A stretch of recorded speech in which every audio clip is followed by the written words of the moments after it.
Hello डोक्याला short नका देऊ family. So welcome to our channel. आणि आज मी चाललेली आहे चेन्नईला. And for the very first time I am visiting Chennai. तर थोडं कामासाठी जावं लागतं आहे. आणि आत्ता माझी 1:30ची फ्लाईट आहे.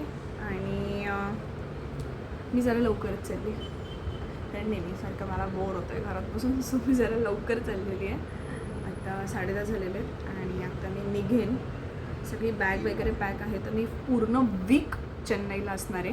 अँड माझा टायमिंग थोडा सकाळी, मी डायरेक्टली रात्री येणार आहे घरी ऑफिसवरून. तर मला फक्त जरा डेली जवळपासचे काही स्पॉट्स कवर करता आले की जिथे मी विचारून वगैरे. ॲक्च्युली माझ्या कंपनीतले बाकी 2-3 जण पण आहेत तिथे, बट लेट सी कसं पॉसिबल होईल.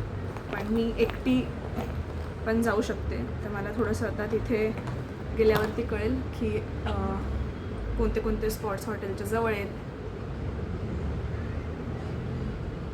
आणि त्यात कोणते कोणते कवर मी करता येईल मला.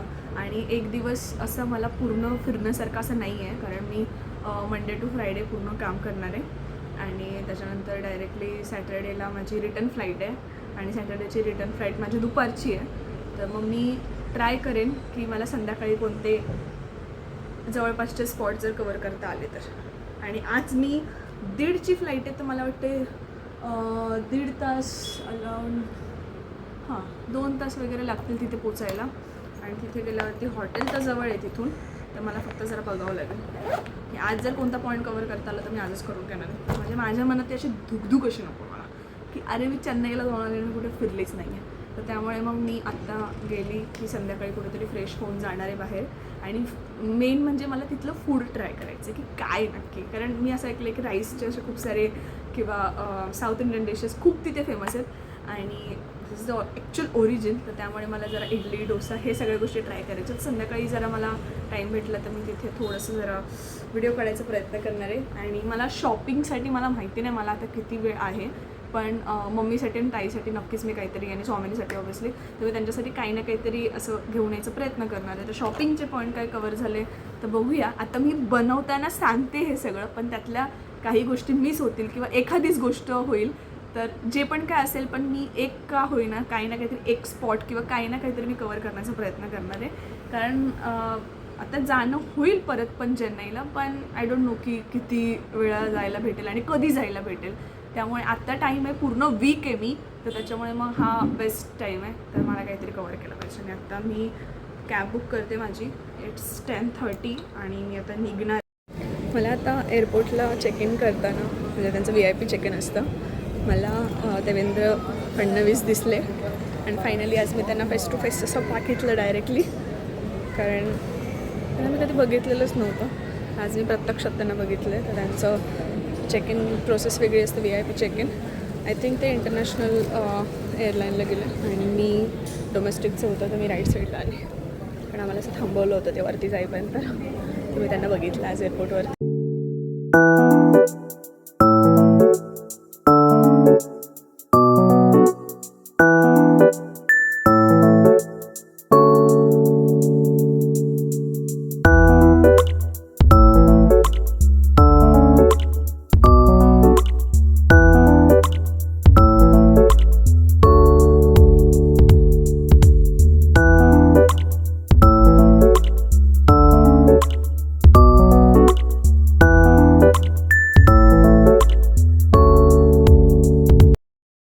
प्लेनमध्ये फर्स्ट टाईम प्रवास करतात त्यांच्यासाठी, जेव्हा तुम्ही प्लेन तुमचं लँड होतं तर त्यावेळेस अनाऊन्समेंट होते की तुमच्या बॅग्स ज्या आहेत, ज्या कार्गोमध्ये जर गेल्या असतील तर कोणत्या बेल्टला येणार आहेत. तर मी जिथे उतरली होती तर माझा कन्वेअर बेल्ट एकच होतं. फर्स्ट फ्लोअरवरून मी डायरेक्टली फक्त इथे खाली आले ग्राउंड फ्लोअरला.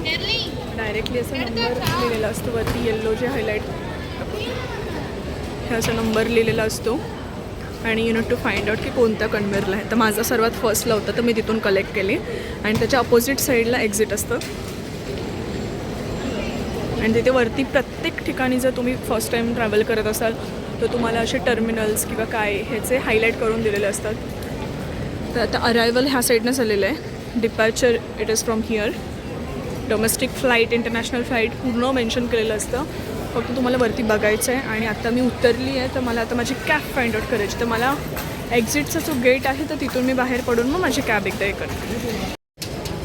मी आता ऑलमोस्ट 15 मिनिट्स कार्गोमधून जे बॅगचा जो कन्व्हेअर बेल्ट आहे त्याच्या इथे थांबली होती. मी सर्वांच्या आधी आली आहे तिकडे आणि आय थॉट की मी जिथून बॅगा येत आहेत तर त्या साईडला उभी राहिली तर मला फटाफट माझी बॅग भेटेल आणि मग मी असा फटाफट जाईन. पण सगळे ऑलमोस्ट तिथून पब्लिक सगळे पॅसेंजर निघून गेले तरी पण मी तिथे उभी राहिली होती. आणि मला 2 मिनटासाठी वाटलं अरे यार भाई फर्स्ट टाईम चेन्नईला आली आणि इथे माझी बॅग नाही ना दुसऱ्या कार्गोमध्ये टाकली यांनी. म्हणजे युजली असं नाही होत बट स्टील. तर आता मी माझी कॅब बाहेर वेट करते. पण थोडंसे चेन्नई एअरपोर्ट जरा बघते इकडे आसपास, म्हणजे येताना मला काही प्रॉब्लेम नाही येणार.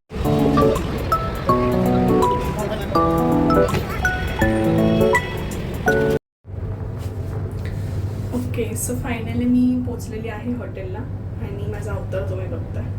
एवढी गरमी आहे ना, पुण्यापेक्षा जास्त गरमी येते. आणि आता मी कधी फ्रेश होणार, कधी काय करणार, पण फास्ट करावं लागेल मला जरा. आणि आवरून जरा मला एक प्लेस बघायला जायचं आहे, त्याची मी लिस्ट अशी काढून ठेवलेली आहे. तर उद्या माझ्यात एनर्जी राहील का माहिती नाही मला कामावरून आल्यावरती. तर मी ट्राय करणार आहे. आणि माझे थोडे ज्युनियर्स जॉईन झालेले आहेत तर त्यांना मी भेटणार. आणि मग बघते मी आज बाहेर जाता आलं तर मी आज बाहेर जाऊन येणार आहे, शॉपिंग करून येणार आहे. आणि नंतर एनर्जी आपल्याला तेवढी राहणार का माहिती नाही. Okay so this is my room. Nice chair, T V आणि बेड. मी म्हणते तिकडे बेड आहे पण बेड इकडे. ओके आता मस्तपैकी फ्रेश होऊया आपण. आणि this is Jani Parab. Okay so हा वॉशरूम आहे. Nice shower this and washroom. Nice room. तर इथेच मला आता शूटिंग करायची आहे आणि मी इथेच असणार आहे हां पूर्ण वीक. तर मला आता जरा रेडी होते म्हणजे फटाफट आवलं तर मी फटाफट जाऊन खाली माझ्या ज्युनियर्सला भेटेन आणि मग मला जिथे बाहेर जायचं तिथे जाऊ शकते. ओके चलो.